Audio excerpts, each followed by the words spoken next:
گھڑ دوڑ میں دھوکہ اور دھاندلی۔ پیارے بچوں، عربوں کو گھڑ دوڑ کا بڑا شوق تھا۔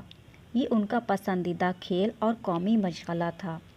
گھڑ دوڑوں میں مقابلوں کے لیے عرب بڑے ذوق و شوق سے اعلیٰ نسل کے گھوڑے پالتے تھے۔ بڑے بڑے شہروں میں گھڑ دوڑیں بڑی آب و تاب سے منعقد کی جاتی تھیں۔ مختلف افراد اور قبیلے ان میں شمولیت کے لیے اپنے لیے باعث فخر سمجھتے تھے۔ جیتنے والے گھوڑوں کے مالک اکثر اسی خوش فہمی میں بڑی بڑی ضیافتوں کا اہتمام کرتے تھے۔ فتح پر خوشیاں منائی جاتی۔ مگر اس وقت کی گھڑ دوڑ اور آج کی گھڑ دوڑ میں بنیادی فرق یہ ہے کہ عرب مسلمان اپنے گھوڑوں پر شرطیں لگا کر جوئے بازی نہیں کرتے تھے۔ حضرت عمر رضی اللہ تعالیٰ عنہ کے عہد خلافت میں اسلامی سلطنت مصر سے بھی آگے پھیل چکی تھی۔ مفتوحہ علاقوں کے لیے علیحدہ علیحدہ گورنر مقرر کیے جاتے تھے جو براہ راست خلیفہ کے ماتحت ہوا کرتے تھے۔ مسلمانوں کے مشہور جرنیل حضرت عمرو بن العاص رضی اللہ تعالیٰ عنہ ان دنوں مصر کے گورنر تھے۔ مصر میں بھی گھڑ دوڑ کا مشغلہ بہت زوروں پر تھا۔ عمدہ نسل کے گھوڑے پالنے میں مصری بہت ماہر تھے۔ اچھی نسل کے گھوڑوں کے مالکوں اور تربیت دینے والوں گھڑ دوڑوں میں حصہ لینے کا جنون سوار رہتا تھا۔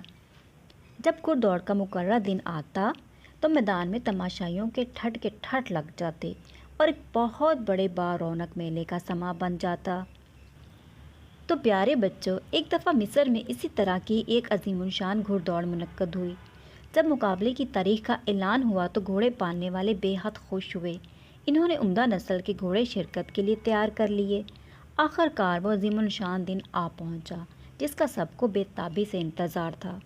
سب لوگ اپنے اپنے گھوڑے لے کر میدان میں پہنچنے لگے۔ میدان کے سارے کنارے تماشائیوں سے بھرے ہوئے تھے۔ گورنر عمر رضی اللہ تعالیٰ عنہ کے لڑکے محمد کو بھی گھوڑے پالنے اور دوڑانے کا بہت شوق تھا۔ اس کا ایک اعلیٰ نسل کا گھوڑا بھی دوڑ میں شریک ہو رہا تھا۔ آخر کار دوڑ شروع ہوئی۔ سب کی نگاہیں سرپٹ دوڑتے اور گھوڑوں پر جمی ہوئی تھیں۔ جب گھوڑے ہر بار تماشائیوں کے سامنے سے گزرتے تو ہر کوئی آگے جھک کر یہ دیکھتا کہ کون سا گھوڑا سب سے تیز بھاگتا ہے اور کس کے جیتنے کے امکانات زیادہ ہیں۔ محمد کا گھوڑا عمدہ نسل کا تھا۔ شروع میں تو سب سے آگے تھا۔ محمد اچھل کر تالیاں بجاتا رہا، مگر دوسرے چکر میں ایک مصری نوجوان کا اعلیٰ نسل کا گھوڑا اس سے آگے نکلتا ہوا دکھائی دینے لگا۔ اس پر وہ مصری خوشی سے اچھلنے کودنے لگا۔ محمد کو مصری کی حرکت پسند نہ آئی۔ تیسرے چکر میں تو مصری کا گھوڑا محمد کے گھوڑے کو پیچھے چھوڑ کر سب سے آگے نکل گیا۔ محمد اس سے خار کھا گیا۔ جو ہی اس نے اپنے گھوڑے کو پیچھے رہتے دیکھا تو اس نے فوراً شور مچانا شروع کر دیا، میرا گھوڑا سب سے آگے ہے، میرا گھوڑا جیت رہا ہے۔ تماشائی اس عجیب حرکت پر سخت حیران ہوئے۔ گورنر کے بیٹے کا گھوڑا تو فی الحقیقت ہار رہا تھا، مگر محمد اسے جیتنے کا شور مچا رہا تھا۔ لوگ اپنی آنکھیں ملنے لگے کہ یہ معاملہ ہے کیا۔ چند ہی لمحوں میں جب چوتھے چکر میں گھوڑے تیزی سے تماشائیوں کے سامنے سے گزرے تو بھی مصری کا گھوڑا بدستور سب سے آگے تھا۔ وہ تو ہوا سے باتیں کر رہا تھا۔ محمد کا گھوڑا اور باقی سب گھوڑے اس سے خاصے پیچھے رہ گئے تھے۔ اب تو صاف دکھائی دے رہا تھا کہ مصری کا گھوڑا جیت جائے گا۔ چنانچہ نوجوان مصری خوشی سے آپے سے باہر ہو رہا تھا۔ اس نے اچھل کر چلانا شروع کر دیا، اللہ کا شکر ہے میرا گھوڑا سب سے آگے ہے، میرا گھوڑا جیت رہا ہے، شاباش میرے گھوڑے، شاباش میرے بیٹے، بس ایسے ہی اڑتے رہو، شاباش۔ حتیٰ کہ آخری چکر میں بھی مصری کا گھوڑا بالآخر صاف جیت گیا۔ سب تماشائی اسے مبارکبادیں دینے لگے۔ مصری بے حد خوش تھا۔ وہ اچھل کر لوگوں کا شکریہ ادا کر رہا تھا اور کہے جا رہا تھا، میرا گھوڑا، میرا بیٹا، سب سے اعلیٰ، سب سے تیز۔ پیارے بچوں، گورنر کے مغرور بیٹے محمد نے جب سارا معاملہ دیکھا تو جل بھن کے کوئلہ ہو گیا۔ گھڑ دوڑ ختم ہو چکی تھی۔ تماشائی گھروں کو لوٹ رہے تھے۔ محمد کا گھوڑا صاف ہار چکا تھا، مگر اس نے دھوکے اور دھونس سے اعلان کرا دیا کہ دراصل اسی کا گھوڑا اول آیا ہے۔ سب لوگ ہکے بکے رہ گئے۔ انہیں یہ صاف دھوکہ اور دھاندلی بالکل پسند نہ آئی، مگر وہ کیا کر سکتے تھے۔ محمد ایک مشہور اور طاقتور گورنر کا فرزند تھا۔ گورنر کے مغرور بیٹے نے بات یہیں ختم نہ کی، بلکہ زیادتی پر زیادتی کرتا چلا گیا۔ جب میدان تماشائیوں سے خالی ہو گیا تو وہ اچانک مصری کے پاس آ دھمکا۔ اس نے آتے ہی اپنے گھوڑے سے مصری کی سخت پٹائی کر ڈالی اور اسے خوب مارتا رہا، چلا کر کہتا رہا، یہ بھی چکھو کمینے کہیں کہ گھٹیا نسل کے نیچ، جانتے ہو میں وہ گورنر کا بیٹا ہوں، اعلیٰ خاندان نوجوان ہوں، میرے سامنے تمہاری حیثیت ہی کیا ہے، تمہیں میرا مقابلہ کرنے کی ہمت کیسے ہوئی؟ بلا وجہ اور بے تحاشا مار پیٹ سے بیچارہ مصری سخت زخمی ہو گیا، مگر محمد کو اس پر کوئی ترس نہ آیا، بلکہ اس کے بعد اس کا جو حشر ہوا وہ اس سے بھی بدتر تھا۔ محمد کو خدشہ تھا کہ کہیں مصری بھاگ کر مدینہ نہ جا پہنچے اور خلیفہ عمر رضی اللہ عنہ سے شکایت نہ کر ڈالے، اس لیے اس نے اسے ایک چھوٹے الزام میں گرفتار کروا کر جیل بھجوا دیا۔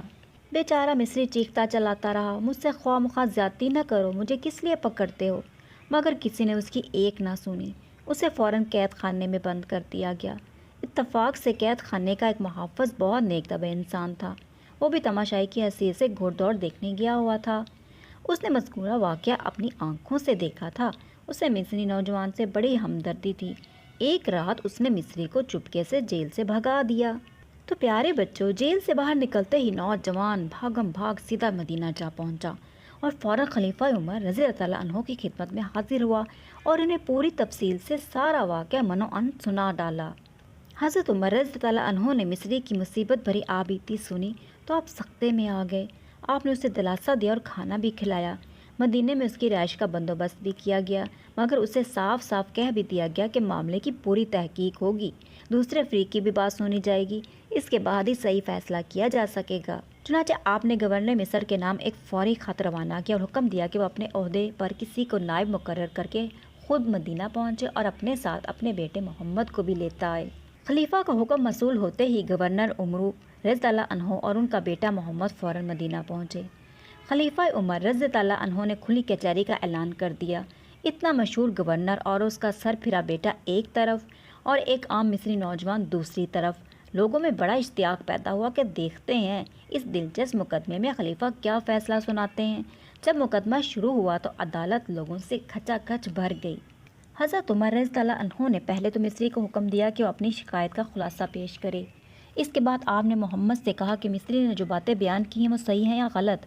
محمد خوف سے تھر تھر کانپ رہا تھا، اسے اچھی طرح معلوم تھا کہ عمر رضی اللہ عنہ کی عدالت میں جھوٹ سے کام نہیں چلے گا، الزام بالکل درست تھا۔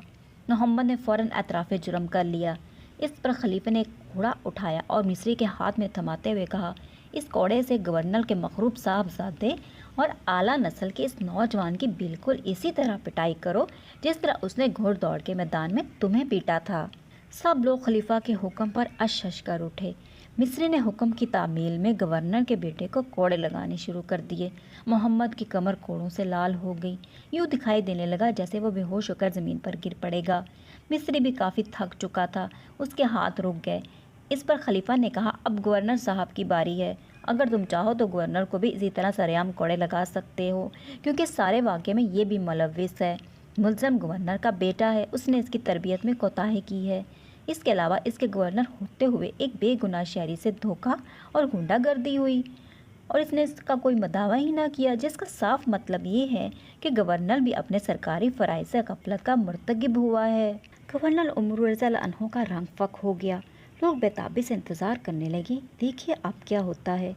مصری نوجوان نے عرض کیا، امیر المومنین، میرے ساتھ آپ نے انصاف کر دکھایا، مجھے اصل شکایت گورنر صاحب کے بیٹے سے تھی، آپ کے انصاف نے میرے انتقام کی آگ ٹھنڈی کر دی۔ گورنر صاحب سے انتقام کی مجھے قطعی خواہش نہیں، میں انہیں کوڑے نہیں لگانا چاہتا۔ خلیفہ عمر رضی اللہ عنہ کچھ دیر خاموش رہے۔ گورنر ان کا بہت قریبی دوست تھا۔ آپ اس سے مخاطب ہوئے اور گرج کر بولے، یہ سب انسان جب ماں کے پیٹ سے جنم لیتے ہیں تو بالکل آزاد ہوتے ہیں، تم نے انہیں کب سے اپنا غلام سمجھ لیا ہے؟ گورنر نے اپنے بیٹے کے کرتوت پر گڑگڑا کر معافی مانگی۔ انہوں نے فرائض کی ادائیگی میں اپنی غفلت پر بھی معذرت پیش کی۔ انہوں نے مصری سے بھی افسوس اور معذرت کی۔ خلیفہ عمر رضی اللہ عنہ نے معذرت قبول کرتے ہوئے انہیں آئندہ محتاط رہنے کا حکم دیا۔ اس کے بعد خلیفہ مصری نوجوان کی طرف متوجہ ہوا اور فرمایا، آپ کے ساتھ جو ظلم ہوا مجھے اس کا دلی دکھ ہے، اب آپ اپنے وطن واپس چلے جائیں اور وہاں ہنسی خوشی کی زندگی بسر کریں۔